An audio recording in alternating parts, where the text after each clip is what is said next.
Hello friends, मैं गौरव। और क्या आपको पता है कि दुनिया में एक टाइम पे एक कम्युनिटी ऐसी भी थी जो जिंदगी में कभी भी नहीं नहाती थी और तब तक कपड़े नहीं बदलती थी जब तक वो फट ना जाए। या फिर क्या आप एक ऐसे गांव में दामाद बनना चाहोगे जहां पर आपको गधे पर बैठकर पूरे गांव का चक्कर लगवाया जाए विद गंदी गंदी गालियां? हाँ भाई, ये सभी सच है और ये सभी जानने के लिए let us get on in our today's fact भरा सफर with get set fly. Number 1, नहाना धोना पाप है, बदबू अपना बाप है। अब फ्रेंड्स, क्या आपको पता है मंगोल एम्पायर के लोग जहां पर भी जाते थे 3 किलोमीटर दूर से ही उनकी स्मेल लोगों को पता चल जाती थी। बास मारू लोग थे, कोई डियो वियो नहीं लगाते थे, एक्स इफेक्ट का काम नहीं है ये। उनके शरीर से दुर्गंध आती थी क्योंकि वो लोग कभी नहीं नहाते थे। औरत हो या आदमी, नहाना और कपड़े धोना मना है। जब तक भी जिएंगे नहाएंगे नहीं, और जब तक कपड़े खुद सड़ के फट के चीथड़े ना हो जाए तब तक कपड़े नहीं बदलेंगे। और वेल, इसके पीछे एक बहुत ही प्रसिद्ध मिथ था उस टाइम का। उनका मानना था कि वाटर साइकिल ड्रैगन कंट्रोल करता था। अगर इसी पानी को हम गंदा कर देंगे हमारे शरीर से निकले हुए कचरे से, तो फिर ड्रैगन्स को गुस्सा आ जाएगा। और ये वजह थी कि वो कभी नहीं नहाते थे। बट क्या आपको पता है मंगोलियंस को दुनिया के सबसे खतरनाक लड़ाकू लोगों में भी माना जाता था, क्योंकि ये एकदम हट्टे कट्टे ट्राइबल आदिवासी लोग जैसे होते थे जो हड्डियों से बने हथियारों का यूज करते थे और इतना स्टैमिना रखते थे कि 300 माइल ऐसे ही पैदल चल ले। एंड आई एम श्योर आपने गेंगिस खान के बारे में भी सुना होगा, जिसने अपनी आर्मी को ऑलमोस्ट आधे दुनिया तक फैला लिया था। वो भी एक मंगोलियन ही था। नंबर 2, दामाद जी चढ़े गधे पर। अब जरा इस गधे पर बैठे महाशय से मिलिए। ये बंदा कोई चोर या अपराधी नहीं है, बल्कि यहाँ का नया दामाद है और गधे पर बैठकर इनका स्वागत किया जा रहा है। दरअसल ये फोटो महाराष्ट्र के बीड गांव की है, जहाँ पर हर साल होली में जो सबसे नया दामाद होता है उसे गधे पर बिठाकर उस पर रंग लगाया जाता है और पूरे गाँव का चक्कर लगवाया जाता है। और इस चक्कर के साथ साथ उसे ढेर सारी गालियां भी पड़ती है। और फिर इतना अपमान और ज्यादती करने के बाद उसे शाम को नए कपड़ों और सोना चांदी से नवाजा जाता है। बिल्कुल, ये कोई मजाक नहीं है, लेकिन ये प्रथा फॉलो की जाती है और पिछले 90 सालों से चली आ रही है। और यहाँ आने वाले हर दामाद को एक ना एक बार तो गधे पर चढ़ना ही पड़ता है। नंबर 3, एक श्रद्धांजलि ऐसी भी।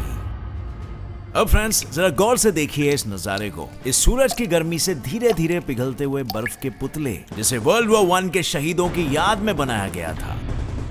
इसकी शुरुआत की गई एक ब्राजीलियन आर्टिस्ट द्वारा, जिनका नाम था नेले एज़वेडो। इन्होंने पूरे 5000 बर्फ के पतले कुछ वॉलंटियर्स की मदद से बनाए और इनकी मदद से वॉर में शहीद हुए न सिर्फ फौजी लोग बल्कि आम लोगों को भी श्रद्धांजलि दी गई। इस एग्जीबिशन की खास बात ये रही कि जिसने भी इन बर्फ के पुतलों को सूरज की गर्मी से धीरे धीरे पिघलते हुए देखा, उन सभी का हृदय भर आया और कहीं ना कहीं वो ये फील कर पा रहे थे कि इस युद्ध में हमारे सैनिक किस तरह तड़प तड़प कर मरे होंगे। और इसीलिए श्रद्धांजलि देने के इतने यूनिक तरीके के लिए नेले एज़वेडो को पूरी दुनिया में तारीफें मिली। अब फ्रेंड्स, अगर आप लोग ऑनलाइन रिचार्ज या शॉपिंग करते हो और Amazon, फ्लिपकार्ट, आजियो, मिंत्रा जैसी वेबसाइट्स यूज करते हो, तो आप सभी को कैश करो जरूर यूज करना चाहिए। कैश करो इंडिया का सबसे बड़ा कैशबैक ऐप है जो आपको हर ऑनलाइन शॉपिंग पर मैसिव कैशबैक्स और रिवॉर्ड्स देता है। कैश करो से कमाया हुआ सारा कैशबैक रियल कैश है, जिसे आप या तो बैंक अकाउंट में ट्रांसफर कर सकते हो या उसे Amazon गिफ्ट वाउचर में कन्वर्ट कर सकते हो। कैश करो को यूज करना बहुत ही ईजी है, बस 2 सिंपल स्टेप्स है। डिस्क्रिप्शन में दिए गए लिंक से कैश करो के ऐप को डाउनलोड करो और अकाउंट बना लो। उस लिंक से साइन अप करते ही आपको सीधा 25 रुपए मिलेगा, या फिर आप डायरेक्टली अगर प्ले स्टोर से ये एप्लीकेशन डाउनलोड कर रहे हो तो कोड GAU25 यूज करो और आपको 25 रुपए मिल जाएंगे। और फिर कोई भी वेबसाइट सिलेक्ट करो, जैसे कि मैं Amazon सिलेक्ट कर रहा हूँ, ऑरेंज बटन पर टैप करो और इससे आप सीधा उस वेबसाइट पर पहुंच जाओगे। और बस अब जैसे यूजुअली शॉपिंग करते हो वैसे ही करो। प्रोडक्ट्स कार्ट में ऐड करो और पेमेंट करने के बाद आप कैश करो में माई अर्निंग सेक्शन में अपना कैशबैक चेक कर सकते हो। जब भी कैशबैक कंफर्म हो जाएगा तो आप सीधा उसे अपने बैंक अकाउंट में ट्रांसफर कर सकते हो या उसे Amazon गिफ्ट वाउचर में कन्वर्ट करा सकते हो। और फ्रेंड्स, मैंने कैश करो से बात करके एक छोटा सा गिव अवे भी रखवा दिया है, जहां तुम लोगों में से 6 लोगों को 3000 तक के Amazon गिफ्ट वाउचर जीतने का मौका मिलेगा। अभी डिस्क्रिप्शन के लिंक से कैश करो पर अपना अकाउंट बनाओ और मेरी लिंक से साइन अप करने पर 25 रुपए का साइन अप बोनस पाओ। गो हरी। नंबर 4, क्या गाजर खाने से बढ़ती है आंखों की रोशनी? अब फ्रेंड्स, आई नो आपने भी ये सुना होगा कि गाजर खाने से आंखों की रोशनी तेज होती है। मैंने भी बचपन से यही सुना है, क्योंकि हमारे पूर्वजों ने हमें ये बताया है और उनके पूर्वजों ने उन्हें बताया। लेकिन क्या आपने कभी सोचा है कि क्या ये बात सच है, या फिर ये बात सबसे पहले किसको पता चली थी? वैसे जिसको भी पता चली थी उन्हें उल्लू बनाया गया था, क्योंकि इसके पीछे की कहानी कुछ ऐसी है। सो हुआ यूं था ना कि वर्ल्ड वॉर 2 के दौरान ब्रिटेन की सेना के पास एक रेडार था जिसके बारे में पूरी दुनिया को कुछ नहीं पता था। और इस रेडार की मदद से उनकी सेना रात के वक्त भी दुश्मनों के पोजीशंस का पता लगाकर रातों रात उनका खात्मा कर देती थी। और अब बार बार ऐसा होने पर जब दुनिया वालों ने उनसे पूछा कि रात के गहरे अंधेरे के बीच में तुम लोग दुश्मनों को कैसे ढूंढ लेते हो भाई, तब ब्रिटेन के जवान ये जवाब दिया करते थे कि उनके सोल्जर्स रोज गाजर खाते हैं जिससे उनके आंखों की रोशनी बढ़ जाती है। और तब से ये बात लोग अपनी आने वाली पीढ़ी को बताते आ रहे हैं। और पुराने जमाने के इंग्लैंड से ये फैला इंडिया में, क्योंकि इंडिया इंग्लैंड की एक कॉलोनी थी, और हमारे इंडियन पूर्वजों से फैला हमारे तक, वो भी बड़े आराम से। Interesting right. नंबर 5, आप उनको पॉलिटिक और पैसा जमता ही नहीं है। क्या आपको पता है अपने देश में एक ऐसा भी टाउन है जहाँ के लोगों को पैसे और दुनियादारी से कोई मतलब नहीं है? वहां पर रहने वाले लोग किसी भी तरह के लेन देन में पैसे का यूज नहीं करते। इस टाउन का नाम है ओरोविल, जो कि पुडुचेरी में है, या पौंडीचेरी। ये एक ऐसा शहर है जहाँ पर राजनीति, पैसे, धर्म या जात पात के लिए कोई जगह नहीं है। इसे 1968 में मीरा एल्फाजा ने ओरोबिंदो सोसाइटी प्रोजेक्ट के तहत बनवाया था, जहाँ पर लोग यहाँ पर शांति पाने के लिए पूरी दुनिया भर से आते हैं। और यहाँ पर आते ही सारे लोग अपनी जरूरत की चीज खुद ही बनाते हैं, जैसे खाने पीने के लिए खेती करते हैं, बिजली के लिए सोलर पैनल्स लगाते हैं, जमीन और कुओं से ठंडा पानी निकालते हैं, एटसेट्रा। इवन आग के लिए लकड़ी और बायोगैस सब कुछ खुद ही आपको करना पड़ता है। अगर किसी को कुछ चाहिए तो वो किसी और को कोई और चीज देके उसके बदले में वो चीज ले सकता है, लाइक बार्टर सिस्टम, या फिर इवन सामने वाले से डायरेक्टली मांग सकता है, पर उसे उसके लिए एक भी रुपया पे नहीं करना पड़ेगा। Such an interesting concept. हालांकि इस टाउन को दुनिया के मॉडर्न सुख सुविधाओं से दूर रखने की पूरी कोशिश जारी है ताकि यहाँ पर शांति बरकरार रखा जा सके, और यहाँ की सबसे बड़ी खासियत बिल्कुल यही है। और इसीलिए यहाँ पर अलग अलग देशों से लोग आते हैं, यहाँ पर रहते हैं, और काफी बार वो एक दूसरे की भाषा तक नहीं समझते हैं, पर फिर भी मिलजुल कर रहते हैं। हाँ, वैसे मैं आपको ये भी बता दूं कि यहाँ पर आने वाले टूरिस्ट के लिए फ्री में रहने की व्यवस्था भी है। तो this is truly a very unique concept you can only find in India. Number 6, lollipop से पेड़ उगाओ यार। अब फ्रेंड्स, क्या अगर मैं आपसे कहूं कि आप जितनी लॉलीपॉप खाओगे धरती पर पेड़ों की संख्या उतनी ही बढ़ते जाएगी, तो आप बोलोगे हैं ये कौन सा लॉजिक है भाई, लॉलीपॉप से पेड़ों का क्या कनेक्शन है ना?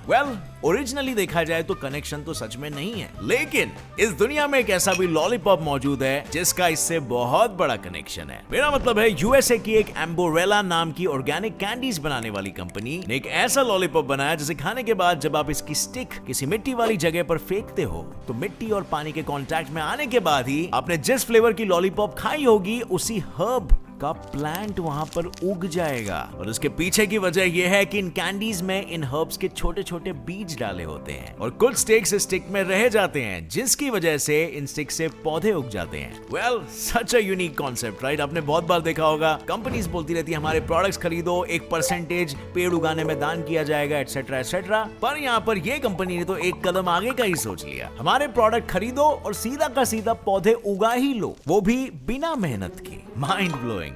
नंबर 7, शेर को बनाया उल्लू। अब जरा ये फोटोज को देखो फ्रेंड्स, ये अफ्रीका की गायें हैं। इनके पिछवाड़े पर उनके मालिक लोग दोनों तरफ बड़ी बड़ी आंखें बना देते हैं। और अब ऐसा करने के पीछे का लॉजिक बिल्कुल सिंपल है यार। जब वो जंगलों में चरने के लिए जाते हैं और शेर जब उन पर पीछे से घात लगा के बैठता है या फिर हमला करने की कोशिश करे, तब ये आंखें देखकर उससे लगे कि ये गाय उसे देख रही है और शेर उसे देखकर हमला ना करे, क्योंकि एज यू नो उन्हें बड़े जानवरों को पीछे से अटैक करने की आदत होती है। और अपनी गायों को बचाने का ये हथकंडा लोगों को इसीलिए अपनाना पड़ा क्योंकि अफ्रीका के ज्यादातर गायें शेर का शिकार हो जाती थी और इसकी वजह से वहां पर गायों की संख्या बहुत ही कम होने लगी। पर अचानक किसी ने एक जुगाड़ लगाया और ये आइडिया अपनाया और ये काम कर गया और 1 साल के अंदर में ही गायों की संख्या में फिर से इजाफा होने लग गया। नंबर 8, मियां बीवी नाराजी तो मजबूर हुआ पायलट। अब फ्रेंड्स, क्या आपने कभी किसी एरोप्लेन को सिर्फ और सिर्फ मियां बीवी की लड़ाई की वजह से इमरजेंसी लैंडिंग करते हुए सुना है? नहीं। क्या करे, ये दुनिया गोल है, बचता यहाँ पे फटा हुआ ढोल है। यहाँ कुछ भी हो सकता है भाई, और ऐसा हुआ भी है। एक कपल ने बच्चे के साथ कतार से बाली जाने के सफर में हड़कंप मचा के रख दिया, लेकिन बीच फ्लाइट में पति की आंख लग गई और पत्नी को मौका मिल गया उसका फोन चेक करने का, जिसके लिए आर्ग्यूमेंट हो रहा था। उसने धीरे से उसका फोन सटकाया और उसके अंगूठे से उसका लॉक खोला और जैसे ही उसने लॉक खोलकर उसके मैसेजेस पढ़े, बॉस समझ लो पति की शामत आ गई। उसे पता चल गया कि उसका पति उसे चीट कर रहा था बस फिर क्या था, बीवी ने आओ देखा ना ताओ सीधा फोन दे मारा सोते हुए पति के सर पर और फोड़ दिया उसका सर। और लड़ाई इतनी बढ़ गई कि एरोप्लेन को चेन्नई में इमरजेंसी लैंडिंग करानी पड़ गई और इस झगड़ालू कपल को उतारना पड़ा। सच अ स्वीट रिलेशनशिप, है ना। नंबर 9, रात को 11 बजे सबका मुंह फटे। अब फ्रेंड्स, अब जरा ये वीडियो देखो। रात के लगभग 11:15 बज रहे हैं और स्वीडन यूनिवर्सिटी के कैंपस के छतों से अचानक से स्टूडेंट्स के चीखने की आवाजें आने लगी। और ये सिर्फ एक दिन का ही नहीं बल्कि हर रोज का नजारा था, जहां रात को 11 बजते ही स्वीडन यूनिवर्सिटी के छतों पर हजारों स्टूडेंट्स चढ़कर जोर जोर से चिल्लाने लगते हैं। और अब यहाँ तक तो आप सोचोगे कि यार ऐसा क्यों करते हैं। वेल, उनका ऐसे करने के पीछे एक वजह है और ये है कि ऐसा करने से उनका एग्जाम स्ट्रेस कम होता है। और साथ ही उनका ये भी मानना है कि जितने भी स्टूडेंट्स ने स्ट्रेस में आकर यहाँ खुदकुशी की है उनकी आत्मा को शांति मिले। एंड दिस जस्ट शोज कि यार पढ़ाई में कभी कभार इतना स्ट्रेस हो जाता है, इतना स्ट्रेस एजुकेशन सिस्टम डालता है कि यार बच्चों को हजम भी नहीं होता कितने बार। नंबर 10, पापा की चीजों से खेलना अच्छा है। फ्रेंड्स, वो कहते हैं ना, देने वाला जब भी देता है देता छप्पड़ फाड़ के। देने वाला जब भी देता देता छप्पड़ फाड़ के। ऐसी ही कुछ कहानी है इंग्लैंड के रहने वाले 4 साल के जेम्स हायट की, जिसने खेल ही खेल में अपने घर वालों को मिलियनेयर बना डाला। वेल, ये सच है। जेम्स एक दिन अनजाने में अपने पिताश्री के मेटल डिटेक्टर लेकर अपने ही घर के आंगन में खेल रहा था और अचानक से उस मेटल डिटेक्टर से बीप बीप बीप की आवाज आनी शुरू हो गई। और ये सुनते ही उसके पापा के कान खड़े हो गए, वहां खुदाई शुरू कर दी और तब वहां से निकला 8 इंच की गहराई से जमीन के अंदर से एक गोल्ड पेंडेंट जिसमें वर्जिन मैरी की तस्वीर बनी हुई थी। ये देखते ही जेम्स के पिता समझ गए कि भाई ये तो कोई एंटीक ही दिख रहा है। इसीलिए उन्होंने तुरंत अपने लैंड ओनर को फोन किया और इस लॉकेट को म्यूजियम ले गए, जहां जाके ये पता चला कि लॉकेट सोने का है जिसमें 73% गोल्ड है और इस पेंडेंट के बीच में कैविटी है जिसमें रेलिक रखा गया है, यानी पुराने जमाने की कोई तो भी मेमोरेबल या वैल्यूएबल चीज जो अभी तक पता नहीं लग पाई है कि वो चीज क्या है। और उन्होंने ये भी कहा कि अगर इसे बेचा गया तो इसकी कीमत आएगी कुछ 22 करोड़ रुपए, जिसे लैंड ओनर और जिसे मिला उसके बीच में आधा आधा बांटा जाएगा। पैसा ही पैसा होगा। मॉरल ऑफ द स्टोरी, ऐसा सभी के साथ होना चाहिए, खासकर मेरे साथ। तो फ्रेंड्स, ये थे आज के कुछ अमेजिंग और दिमाग घुमा देने वाले फैक्ट्स। लेकिन अब जाते जाते मेरी एक पहेली सुलझाते हुए जाओ। If 11 into 11 is equal to 4, 22 into 22 is equal to 16, तो फिर 33 into 33 is equal to what? इसका जवाब आप नीचे दोगे मुझे कमेंट सेक्शन में, और अगर आपका जवाब सही हुआ तो आपको मिलेगा मेरी तरफ से एक वंडरफुल हार्ट। और अगर इस वीडियो से कुछ भी नया जानने मिला फ्रेंड्स, तो एक लाइक जरूर ठोकना। मेरे चैनल के सिर्फ फैक्ट को भी सब्सक्राइब कर लो, नोटिफिकेशन बेल ऑन कर लो, ताकि आगे आने वाली कोई भी वीडियो की अपडेट आप मिस ना कर सको। So stay curious, keep learning and keep growing. जय हिंद।